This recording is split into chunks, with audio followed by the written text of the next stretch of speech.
அனைவருக்கும் வணக்கம். திறமை உள்ளவர்களின் முன்னேற்றத்தை யாராலும் தடுக்க முடியாது சொன்னவர் சாணக்கியன். இன்றைய வகுப்பில் நாம் Indian evidence act section 32 section 1 பார்த்து கொண்டு வருகிறோம். ஃபர்ஸ்ட் பார்ட்ல பேர் ஆக்ட் பார்த்துட்டோம், இல்லஸ்ட்ரேஷன் பார்த்தோம், சில கேஸாஸை பார்த்தோம். இப்போ இது பார்ட் 2. இதை நீங்கள் தொடர்ந்து முழுமையாக பார்த்தா தான் ஓரளவுக்கு இந்த 32 செக்ஷன் 1 என்ன சொல்லுதுன்னு தெரிஞ்சுக்க முடியும். இதில் என்ன பார்க்க போறோம்னு சொன்னா கேஸாஸ் மற்றும் லேட்டஸ்ட் கேஸாஸ், பிறகு டிரான்ஸ்லேஷனு, பிறகு இந்தியன் லாவுக்கும் இங்கிலீஷ் லாவுக்கும் உள்ள வித்தியாசம், ரிலேட்டட் ப்ரொவிஷன்ஸ், அப்புறம் கைட்லைன்ஸ் என்ன சொல்லுது உச்ச நீதிமன்றம் இதற்கான அந்த மரண வாக்குமூலம் எடுப்பதற்கான கைட்லைன்ஸ் சுப்ரீம் கோர்ட் சொல்லப்பட்டது என்ன என்பதையும், பிறகு இதற்கான கொஸ்டின்ஸ் கேள்வி என்ன என்பதையும் இந்த பார்ட் 2ல பார்க்க போறோம். முதலாவதாக ஒரு கேஸ் என்னவென்றால் ஹகர் ராமா கோவா versus state of Gujarat. All India reporter 1979 supreme court page number 1567. இந்த வழக்கு என்ன சொல்லுதுன்னா, the original dying declaration is proved to have been lost. The prosecution is entitled to give secondary evidence. இப்போ மரண வாக்குமூலம் கொடுத்திருக்காங்க. அந்த மரண வாக்குமூலத்தினுடைய அசலானது தொலைந்து விட்டிருப்பதாக நிரூபிக்கப்பட்டிருக்கின்ற போது அந்த ப்ராசிக்யூஷன் ஆனது வாதி தரப்பினர் செகண்டரி இரண்டாம் நிலை சாட்சியம் கொடுப்பதற்கு உரிமை உடையவர் என்று சொல்வதுதான் இந்த வழக்கு. அடுத்து AMA Rahman versus state of Gujarat. All India reporter 1976 supreme court page number 1782. இந்த வழக்கு என்ன சொல்கிறது என்று சொன்னால், a statement recorded by a doctor alone cannot be rejected, particularly where the life was fast ebbing and there was no time to call a police or a magistrate. இந்த வழக்கு என்ன சொல்லுது, ஒருவர் வெட்டுப்பட்டு மருத்துவமனையில் அவசர சிகிச்சை பிரிவில் சேர்க்கப்பட்டிருக்கிறார். அப்பொழுது டாக்டர் வந்து பார்க்கின்ற போது அந்த வெட்டுப்பட்டு இருக்கிறவனுக்கு உயிர் போய்கொண்டே இருக்கிறது, அவ்வளவு அவசரமான நிலையில் இருக்கலாம். அப்பொழுது அந்த மருத்துவருக்கு போலீஸை கூப்பிடும் டைம் இல்லை, அல்லது மேஜிஸ்ட்ரேட் கூப்பிடும் டைம் இல்லை, இது மரண வாக்குமூலம் எடுப்பதற்கு இவரே எடுத்துக்கிறார். இப்ப என்ன கேள்வி என்றால், டாக்டர் மட்டுமே அந்த மரண வாக்குமூலத்தை எடுத்ததால் அது டிடியாக அட்மிசபிள் இடையாதுன்னு சொல்ல முடியுமா என்றால், அல்லது ரிஜெக்ட் செய்ய முடியுமா அந்த டிடி என்றால் என்ன பதில்? முடியாது. அந்த டாக்டர் மாத்திரம் எடுத்திருக்கிறார் என்ற ஒரே காரணத்தை வைத்துக் கொண்டு டாக்டர் பெற்ற அந்த மரண வாக்குமூலத்தை நிராகரிக்க முடியாது என்று சொல்லுகின்ற வழக்கு இது. இப்ப படத்தோட பார்ப்போம். இவன் தான் வந்து ஹாஸ்பிட்டல் அட்மிட் ஆகல, இவனுக்கு உயிர் போய்கொண்டே இருக்குது. டாக்டர் பாக்குறாரு, யார போலீஸுக்கு கொடுத்து டைம் இல்ல, மேஜிஸ்ட்ரேட்டுக்கு கொடுத்து டைம் இல்ல, உடனே இவரே அந்த மரண வாக்குமூலத்தை ரெக்கார்ட் செய்கிறார். இவர் மாத்திரமே செய்திருக்கார், டாக்டர் மட்டும் தான் செய்திருக்காரு, அந்த மரண வாக்குமூலத்தை ரெக்கார்ட் பண்ணியிருக்காரு என்ற ஒரே காரணத்தை கொண்டு இந்த டிடியை நிராகரிக்க முடியுமா, ரிஜெக்ட் செய்ய முடியுமா என்றால் முடியாது என்று சொல்கிற வழக்கு தான் இது. அடுத்து Gajanan Kawade versus state of Maharashtra 2008 volume 6 all India reporter Bombay report page number 78. இந்த வழக்கு என்ன சொல்கிறது என்றால், dying declaration recorded by asking leading questions was held to be not reliable. இப்போ மரண வாக்குமூலத்தை விடைபதி வினாவாக இந்திய சாட்சிய சட்டம் பிரிவு 141 படி விடைபதி வினாவாக கேட்டு அந்த மரண வாக்குமூலத்தை பதிவு செய்தால் அது நாட் ரிலையபிள், நம்பக்கூடியதாக இல்லாதது என்று சொல்கிறார் இந்த வழக்கு. இப்போ क्वेश्चन ஃப்ரேம் பண்ணிடலாம். என்ன பண்ணலாம்? whether a dying declaration which was recorded in the form of leading question is reliable na not reliable,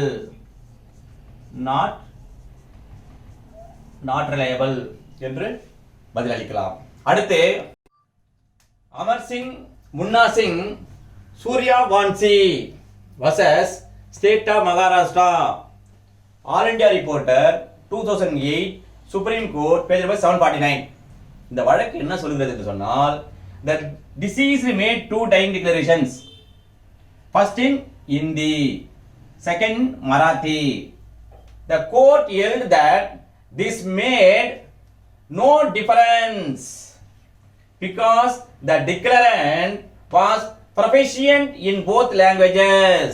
என்ன சொல்றாங்க? அந்த இறந்த பெண் இருக்கார்ல, அவருடைய தாய்மொழி இந்தி, அவருடைய கணவர் மொழி மராத்தி.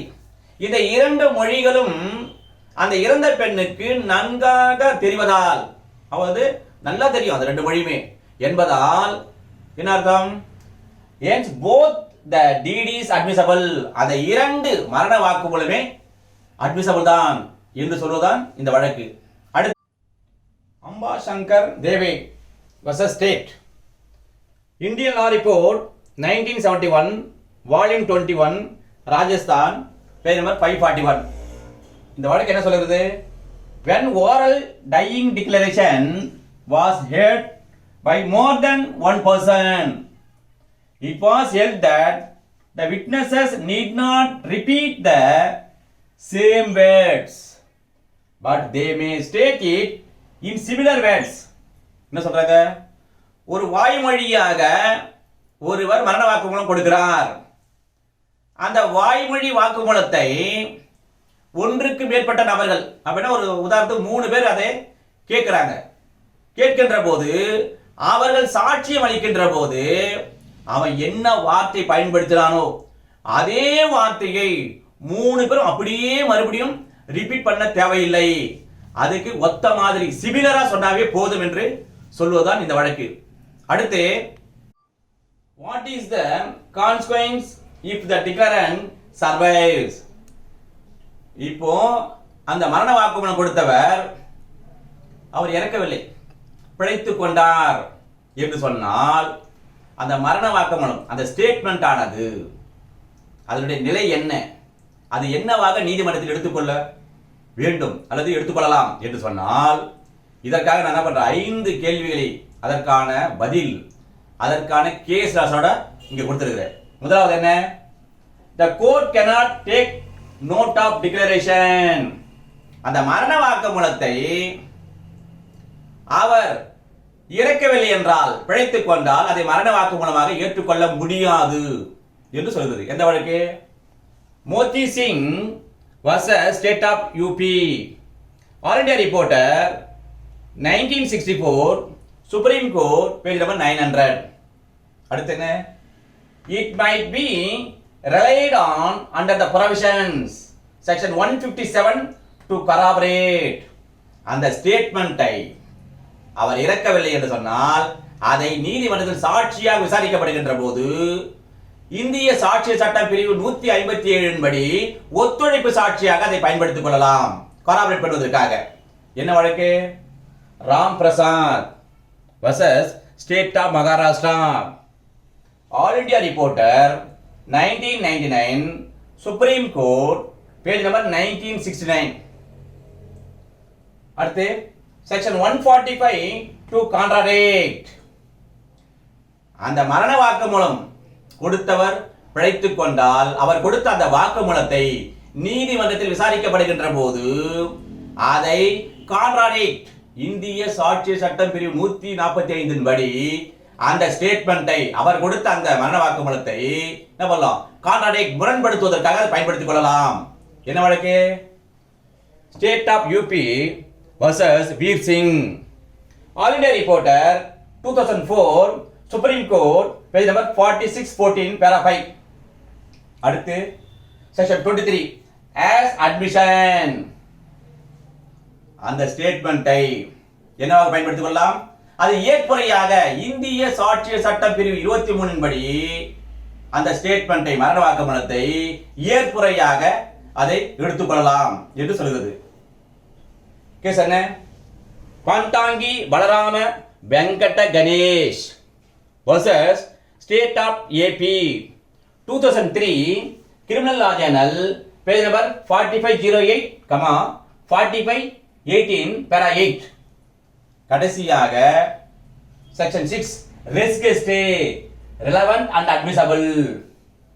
அந்த மரண வாக்குமூலத்தை கொடுத்தவர் இறக்கவில்லை என்று சொன்னால் அந்த வாக்குமூலத்தை என்னவா பயன்படுத்தலாம்? ரெலவெண்டாக தொடர்புடையதாக மற்றும் அட்மிசபிளாக ஏற்கத்தக்கதாக பிரிவு 6 ரெஸ்கெஸ்டின் படி அதை எடுத்துக்கொள்ளலாம் என்று சொல்கிறது. அதற்கான வழக்கு என்ன?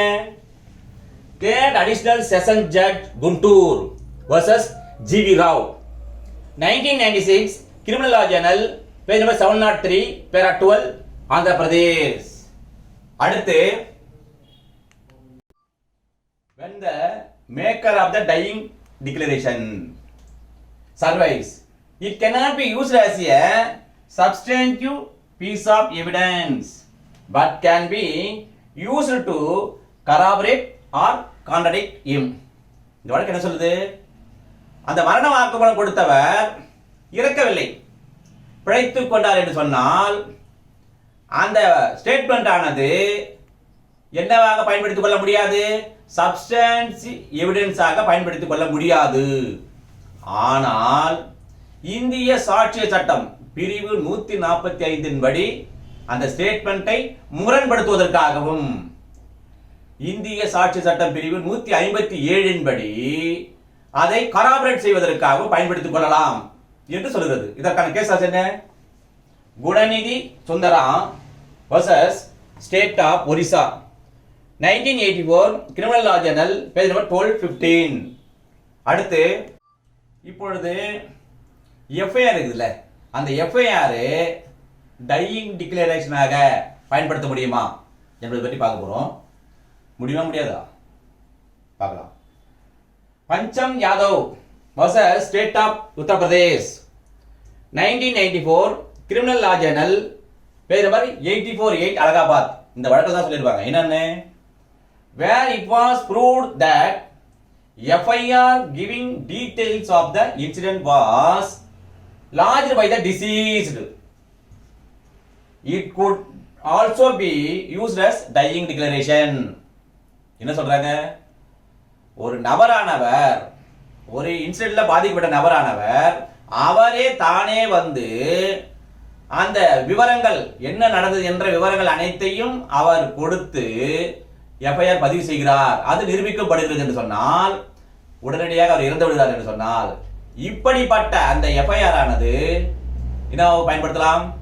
மரண வாக்குமூலம் பயன்படுத்தலாம் என்று சொல்லுகிறது. இப்போ ஒரு படம் எடுத்து பார்த்தா நமக்கு ஈஸியா புரியும். இவர் தான் அடிப்பட்ட, ஒரு சம்பவத்தில் அடிப்பட்ட நபர், இவர் தான் நேரடியாக போலீஸ் ஸ்டேஷன் வராரு, இவர் தான் காவல்துறை அதிகாரி, இவர்கிட்ட சொல்றாரு எல்லா விஷயம் நடந்தது எல்லாம் சொல்லி, பிறகு அந்த எஃப்ஐஆர் இருக்குல்ல, இந்த எஃப்ஐஆர் இதை தாக்கல் செய்கிறார், இந்த பதிவு செய்யறாங்க. இப்போ இந்த எஃப்ஐஆர் இவர் என்ன பண்றாரு? இறந்துறார் உடனே.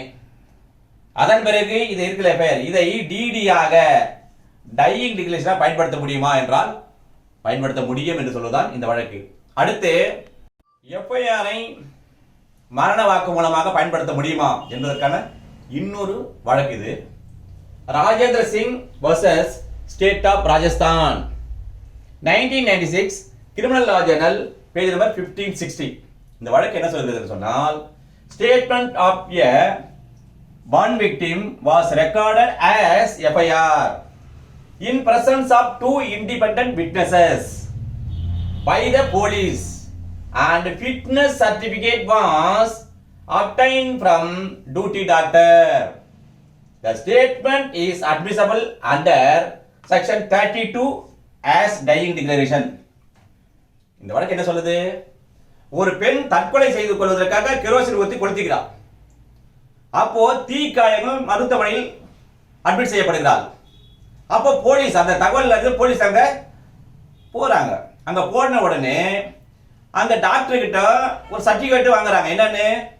ஃபிட்னஸா இருக்காங்க, ஸ்டேட் ஆஃப் மைண்ட் வந்து கரெக்டா இருக்கு அப்படின்ற அந்த சர்டிபிகேட் வாங்குறாங்க.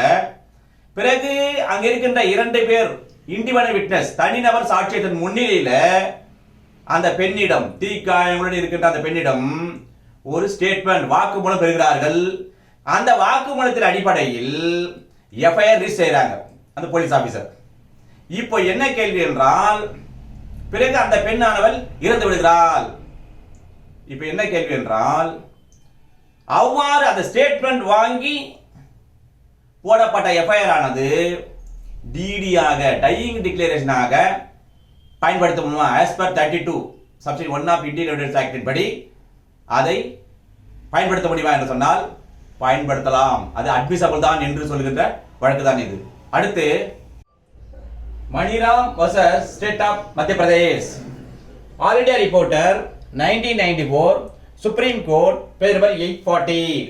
இந்த வழக்கு என்ன சொல்லுது என்று சொன்னால் DD in form of FIR recorded by police officer. ஒரு காவல்துறை அதிகாரி அவர்கள் அந்த மரண வாக்குமூலத்தை அந்த முதல் தகவல் அறிக்கையினுடைய படிவத்திலேயே பதிவு செய்கிறார். No attestation for mental fitness from doctor. அந்த வாக்குமூலம் பெறுவதற்கு முன்பாக அந்த வாக்குமூலம் கொடுக்கின்றவர் தகுந்த மனநிலையில் தான் இருக்கிறார் என்பதற்கான ஒரு சான்றிதழாக மருத்துவரிடம் எந்த சான்றிதழும் பெறவில்லை. No thumb impression or signature taken.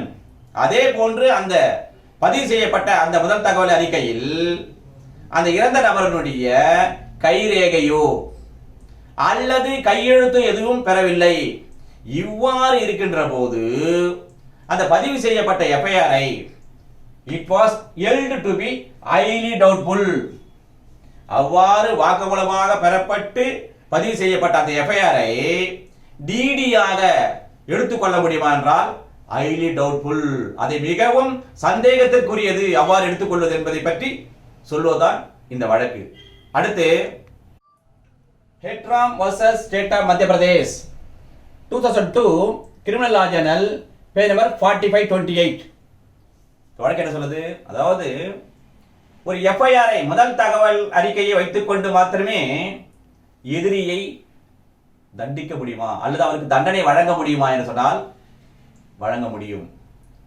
ஆனால் எந்த சூழ்நிலையில் என்று சொன்னால் அதை பற்றி சொல்லுதான் இந்த வழக்கு. Deceased had lodged FIR by himself describing how he was assaulted by the accused person. அந்த இறந்த நபரானவர் எதிரிகளால் தான் எவ்வாறு தாக்கப்பட்டேன் என்று அவரே நேரடியாக வந்து அதையெல்லாம் விவரித்து ஒரு முதல் தகவல் அறிக்கை பதிவு செய்யப்படுகிறது. இப்படி இருக்கின்ற போது the FIR was admitted as DD. அவர் இறந்த பிறகு அந்த எஃப்ஐஆர் ஆனது மரண வாக்குமூலமாக கருதப்படுகிறது. அடுத்து it was corroborated by medical and other evidence on record. பிறகு நீதிமன்றத்தில் விசாரணை வருகின்ற போது அந்த எஃப்ஐஆர் ஆனது மரண வாக்குமூலமாக கருதப்பட்ட அந்த எஃப்ஐஆர் ஆனது மருத்துவ சான்றிதழ் மூலமாக அல்லது மருத்துவ சாட்சிகள் மூலமாக அதே போன்று மற்ற சாட்சிகள் மூலமாக அது கராபரேட் செய்யப்படுகின்றது. இப்படி இருக்கையில் conviction on its basis was held to be proper. இவ்வாறு அந்த மரண வாக்கு மூலமாக கருதப்பட்ட அந்த முதல் தகவல் அறிக்கையை அதனுடைய அடிப்படையில் எதிரிக்கு தண்டனை வழங்குதல் என்பது தகுந்ததுதான், ப்ராப்பர் தான் என்று சொல்வதுதான் இந்த வழக்கு.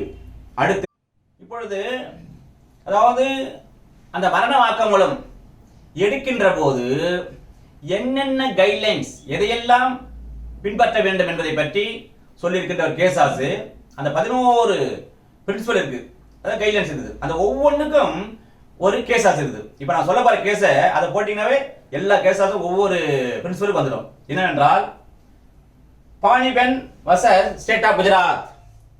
All India reporter 1992 supreme court page number 1817. இந்த கேஸஸ் தான் 11 பிரின்சிபல் இருக்கு. முதலாவது என்ன? No rule of law or of prudence that DD cannot be acted upon without corroboration.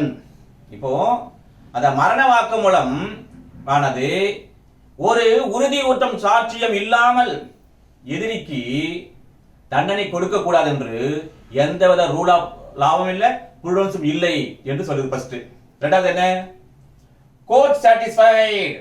ஒரு நீதிமன்றமானது அந்த மரண வாக்குமூலத்தை பார்த்து திருப்தி அடைந்தால் அல்லது திருப்தி அடைகின்ற போது என்னவென்று DD is true and voluntary, conviction without corroboration. அப்படி இருக்கையில் எப்படி அந்த DD ஆனது மரண வாக்குமூலமானது உண்மையாக இருக்கின்றது என்றும் அது தன்னிச்சையாக அவரே வந்து கொடுத்துக்கிறார் என்றும் நீதிமன்றத்துக்கு ஒரு சாட்டிஸ்ஃபை அடைகின்ற போது ஒரு உறுதியூட்டும் சாட்சியம் இல்லாமல் கூட என்ன பண்ணலாம், தண்டனை கொடுக்கலாம். அடுத்து ஸ்க்ரூட்டினைஸ் டிடி, நீதிமன்றமானது இந்த மரண வாக்குமூலத்தை அலசி ஆராய்கின்ற போது எதையெல்லாம் பார்க்க வேண்டும் என்று சொன்னால், நியூ டியூட்டரிங், இந்த மரண வாக்குமூலத்தை யாரும் சொல்லிக் கொடுத்து சொல்லவில்லை என்பதை பற்றியும், பிராம்டிங், அது தூண்டவில்லை என்பதை பற்றியும், இமேஜினேஷன், அது கற்பனையாக கொடுக்கப்பட்ட வாக்குமூலம், அது மரண வாக்குமூலம் அல்ல என்பதை பற்றியும், ஃபிட் டு மேக் டிக்ளரேஷன், அவர் அந்த மரண வாக்குமூலத்தை கொடுப்பதற்கு மனம், அதாவது மைண்ட் ஆனது தகுதியாக இருந்தது. ஃபிட் டு மேக் டிக்ளரேஷன், அந்த மரண வாக்குமூலத்தை கொடுப்பதற்கு அவருக்கு மனநிலை தகுதியாக இருந்தது என்பதை பற்றியும் அலசி ஆராய வேண்டும். அடுத்து என்ன, டிடி, இப் சஸ்பீசியஸ் நீட்ஸ் கராபரேஷன்.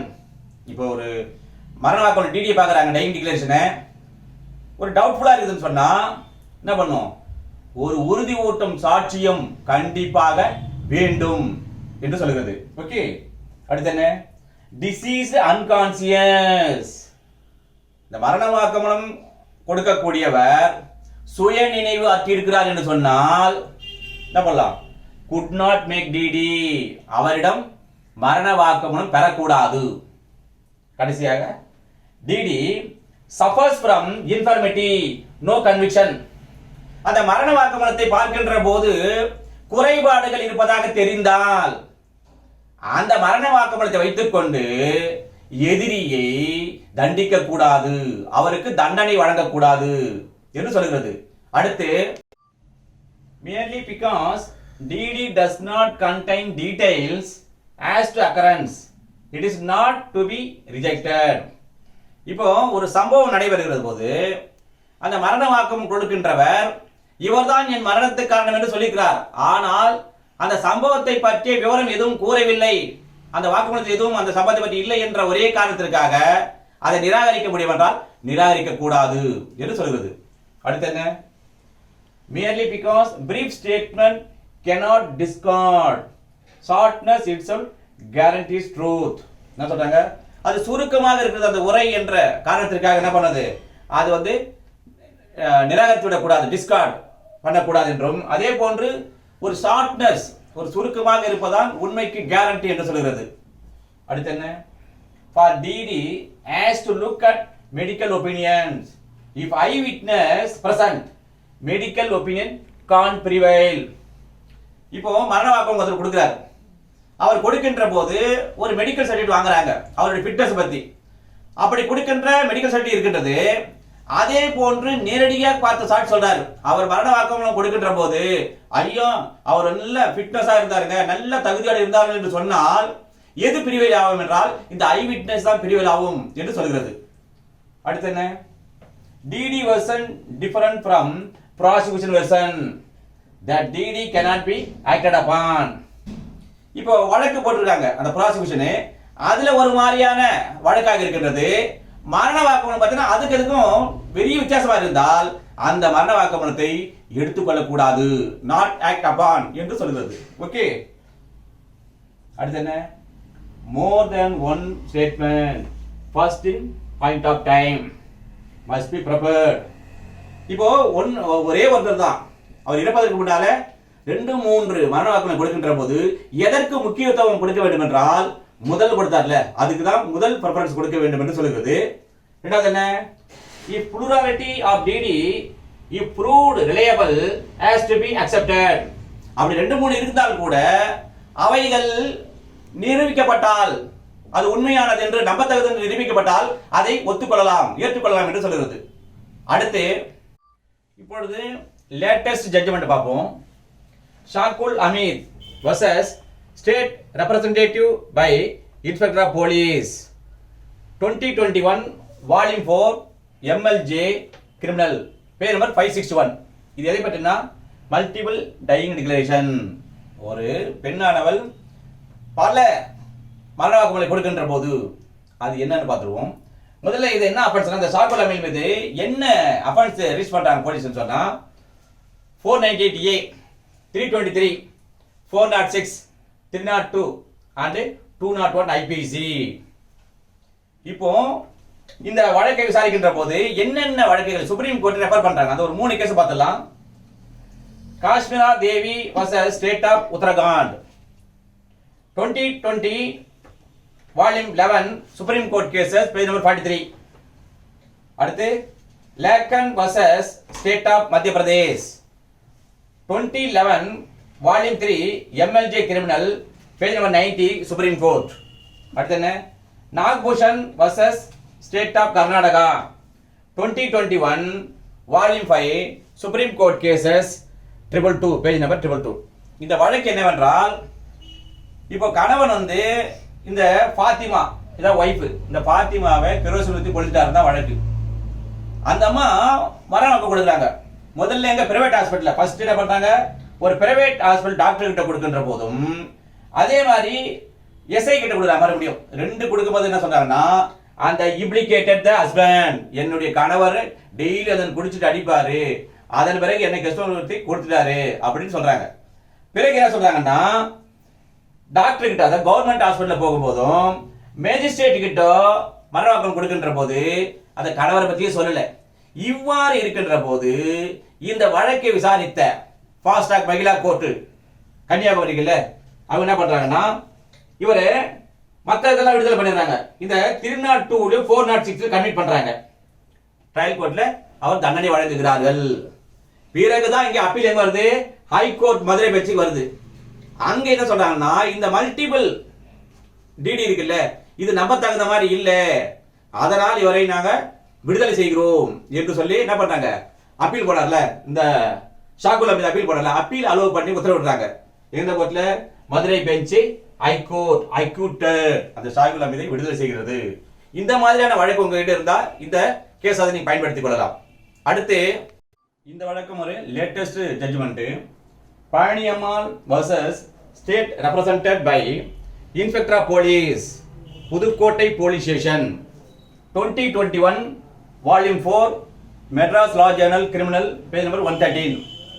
இதுல பழனியம்மாள் தான் வந்து அக்யூஸ்ட். டிசீஸ்டு யாருன்னா தாட்சாணி. இந்த பழனியம்மாள் வந்து இந்த டிசீஸ் தாட்சாணி மேல கெரோசின் ஊற்றி போட்டதாக இவர் மீது வழக்கு என்னென்ன வழக்கு போடுறாங்க, 306 and 302 வழக்கு போடுறாங்க. ட்ரையல் கோர்ட் எங்க மகிழா கோர்ட் கடலூர்ல விசாரிச்சு 306 நாட் மேட் அவுட் வந்து அந்த செக்ஷன் அக்யூட் செய்துட்டு 302 மேட் அவுட் ஆவதாக அவரை கன்விக்ட் செய்கிறார்கள்.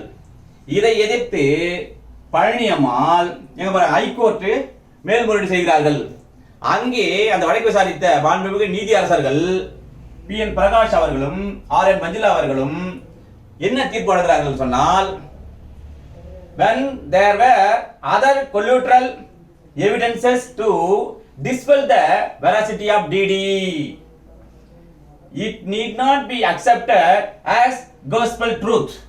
என்ன சொல்றாங்க, அந்த மரண வாக்குமூலத்தினுடைய உண்மை தன்மையை அகற்றுவதற்காக வேறு பல ஆதாரங்கள் சாட்சியங்கள் இருக்கின்ற போது இந்த மரண வாக்குமூலத்தை நற்செய்தி உண்மையாக ஏற்றுக்கொள்ள வேண்டிய அவசியம் இல்லை என்று சொல்லி 302 இந்த பழனியம்மாள் அவர்களை விடுதலை செய்து மெட்ராஸ் ஹைகோர்ட் தீர்ப்பளிக்கின்றது. இந்த இதே மாதிரி வழக்கு உங்களிடம் இருந்தால் நீங்கள் இந்த கேஸை பயன்படுத்திக் கொள்ளலாம். அடுத்து இப்பொழுது இந்த டையிங் லிட்டிகேஷன் இருக்குல்ல, இது இந்தியன் சட்டத்திற்கும் இங்கிலீஷ் லாவுக்கும் உள்ள வித்தியாசம் என்ன என்பதை பார்ப்போம். Expectation of death is not necessary. நம்ம பார்த்தோம்ல, இங்கே மரணத்தை அவர் எதிர்பார்த்து இருந்தாலும் அல்லது மரணத்தை எதிர்பார்க்காமல் இருந்து கொடுத்தாலும் கூட அது டிடியாக ட்ரீட் பண்ணலாம். ஆனா இங்கிலீஷ்ல என்ன சொல்றாங்க, expectation of death is necessary. கண்டிப்பாக ஒருவர் மரணம் அடைகின்ற தருவாயில் தான் அந்த டிடியை கொடுக்க வேண்டும். அடுத்து என்ன, applicable both civil and criminal. நம்ம இந்திய லாவில் சொல்லுது, இரண்டுக்குமே உரிமையில் வழக்காக இருந்தாலும் சரி குற்றவியல் வழக்காக இருந்தாலும் சரி இரண்டுக்குமே இந்த டையிங் டிக்ளரேஷன் பொருந்தும். இங்கிலீஷ் லாவில் ஒன்லி கிரிமினல் ப்ரொசீடிங், அங்க குற்றவியல் நடவடிக்கை தான். அடுத்து என்ன, applicable for section 32 section 1 to 8 of Indian evidence act. இந்திய சாட்சிய சட்டம் பிரிவு 32 உட்பிரிவு 1 முதல் 8 வரை இருக்குது, அனைத்திற்கும் பொருந்தும். இங்க என்ன, ஒன்லி ஃபார் மர்டர் கேஸ் அங்க ஒருவர் கொலை புரிந்து விட்டால் ஒரு கொலை செய்யப்பட்ட நபரால் கொடுக்கப்படுகின்ற அந்த டிடி மட்டும்தான் ஏற்றுக்கொள்ளப்படும். அடுத்து என்ன? can be used under section 145 or 157 of Indian Evidence Act. அவர் இறக்கவில்லை என்று சொன்னால் அந்த ஸ்டேட்மெண்ட் ஆனது என்ன பண்ணலாம்? கான்ட்ராடிக்ட் செய்வதற்காக, முரண்படுத்துவதற்காக செக்ஷன் 145 பயன்படுத்தலாம், அல்லது உறுதி ஊட்டுவதற்காக செக்ஷன் 157 பயன்படுத்திக் கொள்ளலாம். இங்க என்ன? Not further proceeding. அவ பொழிச்சான்னு சொன்னா என்னது? அவ்வளவுதான், எதுக்காக அதை பயன்படுத்த முடியாது, அப்படியே முடிஞ்சு போச்சு அந்த கதை. ஓகே, அடுத்து இப்பொழுது இந்த மரண வாக்குமூலத்தை வைத்து ஒரு வழக்கை நீதிமன்றத்தில் விசாரணை செய்கின்ற போது எவ்வாறு அந்த வழக்கை விசாரணை நடத்துவது? இப்போ ரெண்டு சைடு பார்க்கணும் நம்ம. ப்ராசிக்யூஷன், இப்போ நீங்க பிபிஆர் இருக்கீங்கன்னா எந்த மாதிரி அதை வழக்கு நடத்தணும், டிஃபென்ஸ் கவுன்சில் அலில் அக்யூஸ்ட் நீங்க அப்பீர் ஆகணும்னு சொன்னா எவ்வாறு அதை நாம் ஹேண்டில் செய்ய வேண்டும் என்பதை பற்றி பார்ப்போம். முதல்ல நம்ம ஒரு இமேஜினேஷன் தான், எப்பவுமே ஒரு கற்பனையாக ஒன்றை நாம் நினைத்துக் கொள்ள வேண்டும். இப்போ உதாரணத்துக்கு இது எல்லாமே கற்பனை தான். இது திருவள்ளூர் பிடிஜே கோர்ட், இங்கதான் வழக்கு நடைபெறுவதாக நீங்க கற்பனையை நினைத்துக் கொள்ளுங்கள். இவன் வந்து பிடிஎல் 1 அந்த டிசீஸ் இருக்கல, இறந்தானே, வாக்குமூலம் கொடுத்து இறந்தால, அவனுடைய அப்பான்னு வச்சுக்க PDL 1.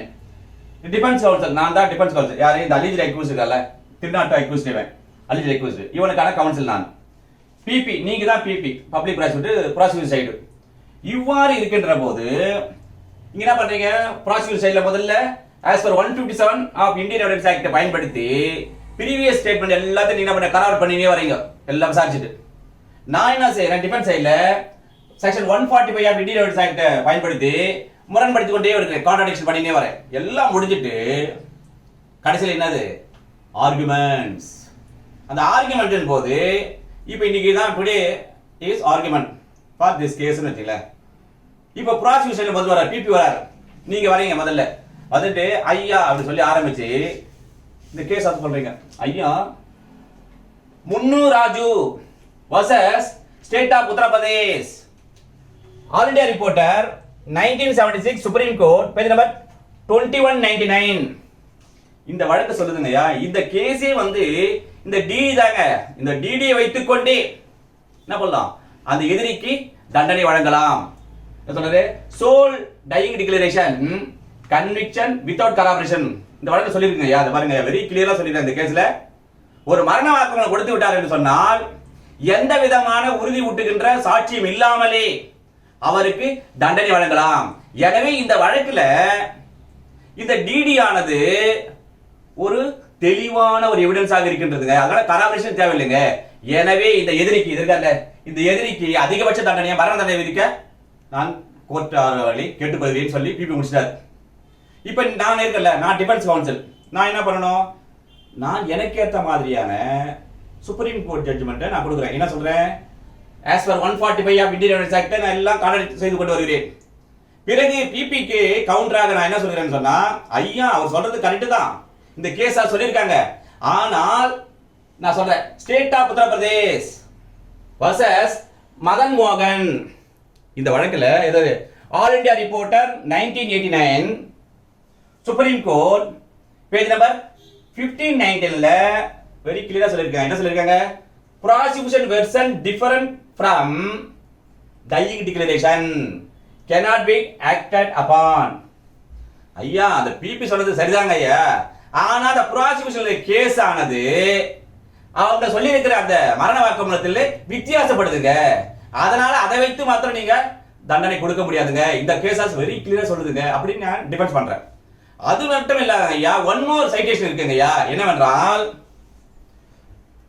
Rashid peg versus state of Madhya Pradesh, all India reporter 1974 supreme court, page number 334. இது என்ன சொல்லுது? if DD suspicious needs corroboration. ஐயா, இந்த வழக்குல ரொம்ப தெளிவா சொல்லியிருக்காங்க ஐயா. ஏன்னா இவர் சொல்லியிருக்கிற டிடிலே நான் ஏற்கனவே வழக்குல கான்ட்ராடிக்ட் பண்ணியிருக்கேன் ஐயா, ஒரு சஸ்பீசியா இருக்குங்க ஐயா. அந்த மரண வாக்குமூலமே சந்தேகத்துக்குரியதா இருக்குதுங்க ஐயா. அதனால ஒரு உறுதி ஊட்டம் ஒரு சாட்சியம் இல்லாமல் அது தண்டனை கொடுக்க முடியாதுங்கய்யா. இந்த கேஸ் வெரி கிளியரா சொல்லுதுங்கய்யான்னு நான் என்ன பண்ண டிஃபெண்ட் பண்றேன். இவ்வாறாக உங்கள், அதாவது இது உதாரணம் தான், இந்த கேஸ் நான் சொல்லியிருது. இந்த மாதிரி நான் சொல்லியிருக்கல ஏற்கனவே சொல்ல வழக்குகளை உங்கள் வழக்குக்கு ஏற்ற மாதிரி நீதிமன்றத்தில் எந்த வழக்கு நடத்தினாலும் சுப்ரீம் கோர்ட் ஒரு கேஸ் லாஸை நாம் முன்னிறுத்தி தான் பேச வேண்டும். இவ்வாறாக இதை நீங்கள் ப்ராசிக்யூஷன் சைடா இருந்தா ப்ராசிக்யூஷன் பக்கம் இருக்கிற கேஸ் லாஸ், டிஃபென்ஸ் சைடா இருந்தா டிஃபென்ஸ் சைடு கேஸ் லாஸை பயன்படுத்தி இவ்வாறு ப்ராசிக்யூஷன் என்றால் தண்டனை வாங்கி தருவதற்காக பாடுபட வேண்டும்.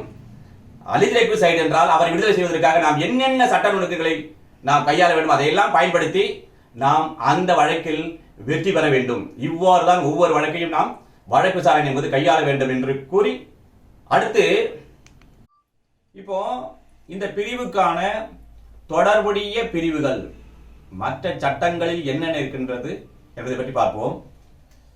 செக்ஷன் 6 ரெசிடென்ஸ் டே, 23 அட்மிஷன், 104 இல்லெக்ஷன் டேவில் டெத் டு பி ப்ரூவ்டு. அடுத்த 108 வந்து காம்பிட்டன்ட் விட்னஸ், 141 வந்து leading questions, 145 contradiction, 157 corroboration. Okay, அடுத்து CRP criminal procedure code 1973 section 154 section 1 FIR, 161 statement to police, 164 statement before magistrate. அடுத்து இந்தியன் பீனல் கோட்ல 1860 இதுல இந்த டையிங் டிக்ளரேஷன் வருகின்ற மேஜரான இந்திய தண்டனை சட்டத்தை பார்ப்போம். இப்போ 46 தான் டெத். இப்போ 302 punishment for murder, 304B dowry death, 306 abetment of suicide, 376 punishment for rape. இந்த மாதிரி வழக்குகள் தான் டிடி பெரும்பாலும் வரும். இப்போ இதையெல்லாம் இந்த டிடியை நிரூபிக்கின்ற சுமை யாரை சார்ந்ததுன்னா, as per 101 of Indian evidence act burden of proof யாரு ப்ராசிக்யூஷன் சைடு தான். அவர்கள் தான் சொல்றாங்க டிடி என்கிடம் இருக்கின்றது, எனவே இதை அவர் சொல்றாங்க உறுதியாக சொல்கிறார்கள். அப்படி என்றால் நிரூபிக்கின்ற சுமை யாரை சார்ந்தது? ப்ராசிக்யூஷன் சார்ந்தது. அடுத்து இப்பொழுது இந்த பிரிவில் உள்ள ஆங்கில வார்த்தைக்கு தமிழாக்கம் என்னன்னு பார்ப்போம். ஆக்ஷனபிள் ராங், வழக்கு தொடுப்பதற்குரிய தீங்கு. ஸ்டேட்மெண்ட்ஸ், உரைகள். ரிலவன்ட் ஃபேக்ட், தொடர்புடைய நிகழ்மைகள். இன்கேபபிள், திறனற்ற. ப்ரக்யூர், முயன்று பெறுதல். டிலே, காலதாமதம். எக்ஸ்பென்ஸ், செலவு. கஸ்டர், சைகை. சர்க்கம்ஸ்டன்சஸ், சூழ்நிலைகள். அன்ரீசனபிள், நியாயமற்ற. டிரான்சாக்ஷன், பரிவர்த்தனை. எக்ஸ்பெக்டேஷன், எதிர்பார்ப்பு.